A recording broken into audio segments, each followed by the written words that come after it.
Hello students, कैसे हैं आप। मेरा नाम डॉक्टर ज्योति सिंह और आज मैं आपके साथ डिस्कस करूंगी एक्टिविटी 6.2 जो कि आपकी क्लास 10th की साइंस की एनसीईआरटी बुक से है। तो इस एक्टिविटी में बताया गया है कि कार्बन डाइऑक्साइड जो है वो एक बहुत ही इम्पॉर्टेंट एस्पेक्ट है प्लांट्स के लिए फोटोसिंथेसिस की प्रोसेस को करने के लिए।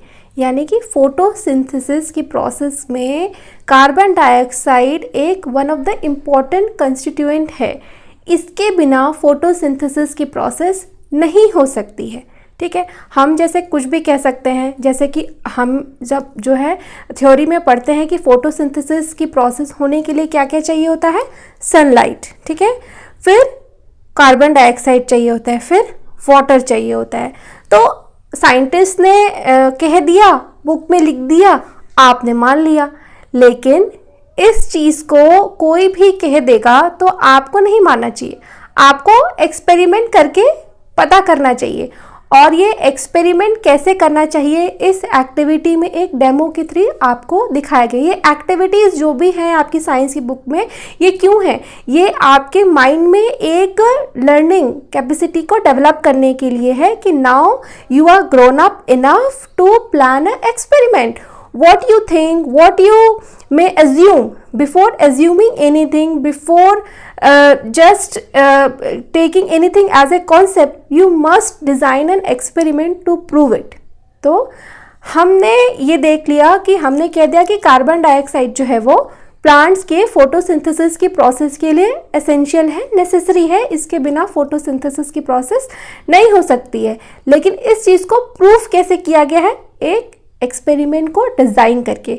ये एक एक्सपेरिमेंट सैंपल है। इसी तरीके से आप और भी एक्सपेरिमेंट डिज़ाइन कर सकते हैं अपने माइंड में। ये सिखाने के लिए ये एक एक्सपेरिमेंट किया गया है। तो चलिए शुरू करते हैं एक्टिविटी 6.2। इसमें क्या कहा गया है, take 2 healthy potted plants which are nearly the same size. तो जैसे कि आप इस फिगर में देख सकते हैं कि 2 हेल्दी पॉटेड प्लांट्स हैं। जैसे कि आप यहाँ पे एक्सपेरिमेंट में यहाँ देख सकते हैं कि दोनों पॉटेड प्लांट जो हैं वो लगभग एक जैसे हैं। Now place each plant on a separate glass jar. Place a watch glass containing potassium hydroxide by the side of one of the jars. तो जैसे कि आप इस फिगर में देख सकते हैं, इस पूरी फिगर में देख सकते हैं, जैसा एक्सपेरिमेंटल सेटअप बनाया गया है ऐसा ही आपको एक एक्सपेरिमेंटल सेटअप बनाना है। एक ग्लास जार ले लेना है बड़ा सा, और उस 2 ग्लास जार ले लेना है बेसिकली, और दोनों पौधों को एक एक ग्लास जार के अंदर बंद कर देना है। ग्लास जार इसलिए लिया गया है ताकि जो भी हवा उस ग्लास जार के अंदर बंद है वो हवा उतनी ही रहे। ठीक है, अब बाहर से कोई हवा उसके अंदर आ ना जा पाए। ठीक है, क्योंकि हमको पता है कि हवा के अंदर ही कार्बन डाइऑक्साइड है और इसी से प्लांट जो है कार्बन डाइऑक्साइड लेता है। और हमको प्रूफ करना है कि कार्बन डाइऑक्साइड जो है वो के बिना फोटोसिंथेसिस की प्रोसेस नहीं होगी। ठीक है, तो हम ये कैसे प्रूफ करेंगे, इसी के लिए एक्सपेरिमेंट डिजाइन किया गया है। तो हमने क्या किया, अपने इस जार में जो है, एक जार में, दोनों में नहीं। ठीक है, तो अगर दोनों में रख देंगे तो फिर हम कैसे पता कर पाएंगे, दोनों एक जैसे हो जाएंगे। ठीक है, तो हमारा एक्सपेरिमेंट ही यही है कि हमको पता करना है कि carbon dioxide is essential for photosynthesis. तो एक जार में हमने पोटेशियम हाइड्रोक्साइड रखा और एक जार में हमने पोटेशियम हाइड्रोक्साइड नहीं रखा। तो इससे हमें पता चल जाएगा कैसे, जो पोटेशियम हाइड्रोक्साइड होता है उसकी एक प्रॉपर्टी ये होती है कि उसके अगल बगल, उसके आसपास के एनवायरनमेंट में जितना भी कार्बन डाइऑक्साइड होता है वो उसको एब्जॉर्ब कर लेता है। वो लविंग नेचर शो करता है कार्बन डाइऑक्साइड के लिए। तो इस जार में जितनी भी कार्बन डाइऑक्साइड होगी वो पोटेशियम हाइड्रोक्साइड अपने अंदर एब्जॉर्ब कर लेगा, और प्लांट के लिए कोई भी कार्बन डाइऑक्साइड अवेलेबल नहीं हो पाएगी कि वो फोटोसिंथेसिस कर पाए। जबकि दूसरी जार में इनफ, ये एयर है, यहाँ पे एयर में कार्बन डाइऑक्साइड है, तो इनफ इसके पास कार्बन डाइऑक्साइड होगी और वो फोटोसिंथेसिस की प्रोसेस करता रहेगा। ठीक है, तो अब हम क्या करेंगे कि इन दोनों पौधों को थोड़ी देर के लिए जो है, लगभग कितना घंटा, 2 घंटा, जैसे कि आपके एक्सपेरिमेंट में लिखा है कि इन दोनों पौधों के जार को ऐसे ही जो है 2 घंटा जो है आप धूप में रख दीजिए, और इन दोनों जार को आप वैसलीन से सील कर दीजिए ताकि जो कोई भी हवा है वो बाहर से अंदर नहीं आ सके और बाहर की हवा, जो अंदर की हवा है वो बाहर ना जा सके। ठीक है, बिल्कुल सील पैक हो जाए। तो इसलिए हमने ग्लास के नीचे पे वैसलीन जेली लगाया है, बिल्कुल सील पैक करने के लिए। Keep the plants in sunlight for about 2 hours. तो प्लांट्स को इसी तरीके से हम 2 घंटे धूप में रखेंगे। फिर क्या करेंगे हम, plug a leaf from each plant and check the presence of starch as in the above activity. Do both the leaf show the presence of the same amount of starch? What can you conclude from this activity? तो अब हम क्या करेंगे, दोनों पौधों में से एक एक पत्ता तोड़ेंगे, ठीक है, और दोनों को नाम लेबल कर देंगे। जिस भी जार में हम इन पौधों को रखेंगे उन दोनों का ही नाम लेबल कर देंगे कि ये ए प्लांट का पत्ता है और ये बी प्लांट का पत्ता है। तो अब हम क्या करेंगे, अब हम इनका स्टार्च टेस्ट करेंगे।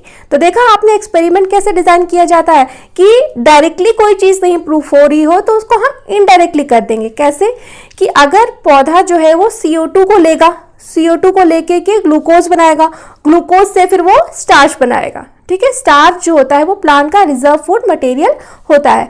तो अगर फोटोसिंथेसिस करेगा तो ये चेन ब्रेक नहीं होगी, ठीक है। ग्लूकोज, कार्बन डाइऑक्साइड से ग्लूकोज, ग्लूकोज से स्टार्च बनेगा। तो जितना ज्यादा फोटोसिंथेसिस करेगा वो उतना ज्यादा स्टार्च बनेगा। यानी कार्बन डाइऑक्साइड लेने का जो प्रोपोर्शन है वो स्टार्च के प्रेजेंस से डायरेक्टली डिपेंडेंट है। अगर पौधा CO2 नहीं लेगा, ठीक है, कार्बन डाइऑक्साइड नहीं लेगा तो ग्लूकोज नहीं बनाएगा और वो स्टार्च नहीं बनाएगा, ठीक है। और स्टार्च का अमाउंट उस पौधे में कम हो जाएगा, उस लीफ में कम होगा एज कंपेयर टू कि जो पौधा फोटोसिंथेसिस की प्रोसेस करेगा। तो आपने देखा कि यहाँ पे जो ए प्लांट है, क्योंकि इसमें हमने पोटेशियम हाइड्रोक्साइड रख दिया था, तो इस प्लांट के जो पत्ते हैं इसमें फोटोसिंथेसिस की प्रोसेस स्टॉप हो गई होगी क्योंकि उसको CO2 मिला ही नहीं होगा। और इस पौधे में CO2 की प्रोसेस हो रही होगी, प्लांट बी में प्रोसेस हो रही होगी। इसी वजह से इसमें जो है स्टार्च का अमाउंट इसके पत्ते में ज़्यादा होगा एज कंपेयर टू कि प्लांट ए की। सो अब हम इसको टेस्ट करेंगे। कैसे? स्टार्च का टेस्ट। तो स्टार्च का टेस्ट कैसे होता है? आयोडीन सोल्यूशन से। अगर हम पत्तों के ऊपर स्टार्च का क्या प्रॉपर्टी होती है आयोडीन के साथ, कि जब भी स्टार्च जो होता है आयोडीन के साथ रिएक्ट करता है तो वो उस चीज को ब्लू ब्लैक कलर में चेंज कर देता है, ठीक है, ब्लूइश ब्लैकिश कलर में, वॉयलेट या ब्लूइश ब्लैक कलर में चेंज कर देता है स्टार्च को जब हम आयोडीन से रिएक्ट करते हैं। तो जिस पत्ते में ज़्यादा स्टार्च होगा, जैसे कि प्लांट बी है इसमें ज़्यादा स्टार्च होगा तो वो बहुत ज़्यादा डार्क कलर देगा, डार्क कलर का शो करेगा। जबकि प्लांट ए में क्योंकि स्टार्च का अमाउंट कम हो गया क्योंकि फोटोसिंथेसिस हुई नहीं और प्लांट ने अपना रिजर्व जो स्टार्च था उसके पास पहले का बना हुआ वो यूज कर लिया, तो स्टार्च का अमाउंट तो नया स्टार्च बना नहीं और जो था वो भी यूज हो गया क्योंकि फोटोसिंथेसिस की प्रोसेस हुई नहीं। तो जो रिजर्व में स्टार्च था उसको प्लांट ने यूज किया अपने मेटाबॉलिक एक्टिविटीज चलाने के लिए, जिंदा रहने के लिए। तो प्लांट ए में स्टार्च कम हो गया जबकि प्लांट बी में नया ग्लूकोज बनता रहा, तो जो पहले का स्टार्च बना था वो भी था और नया भी बना। तो इसीलिए हम देखेंगे कि जो प्लांट बी है उसकी पत्तियां ज़्यादा ब्लैकिश ब्लूइश कलर शो करेंगी, इसका जो इंटेंसिटी है कलर की वो ज़्यादा होगी एज कंपेयर टू कि प्लांट ए की लीफ की, इसकी इंटेंसिटी कम होगी क्योंकि इसमें स्टार्च का अमाउंट कम हो गया है। तो इस तरीके से हमने प्रूफ कर दिया कि carbon dioxide is one of the essential components of photosynthesis. तो इस तरीके से आपने सीखा कि कोई भी बात प्रूफ करने के लिए हमें एक एक्सपेरिमेंट डिज़ाइन करना होता है। कैसे डिज़ाइन करना होता है? इन्हीं छोटे छोटे एक्सपेरिमेंट्स, ये जो है एक्सपेरिमेंट्स दिए गए हैं ये एक प्रोटोटाइप है जिनसे कि आप फ्यूचर में जब आप साइंटिस्ट बनेंगे या आप कोई भी रिसर्च करेंगे, कोई भी बात प्रूफ करना चाहेंगे तो उसके लिए पूरा एक एक्सपेरिमेंट डिज़ाइन किया जाता है, कैसे इसको प्लान किया जाता है। होप कि आपने अच्छे से सीखा होगा एक्सपेरिमेंट डिज़ाइन करना है। And still if you have any doubts then you can write in the comment box, I will surely reply. Thank you.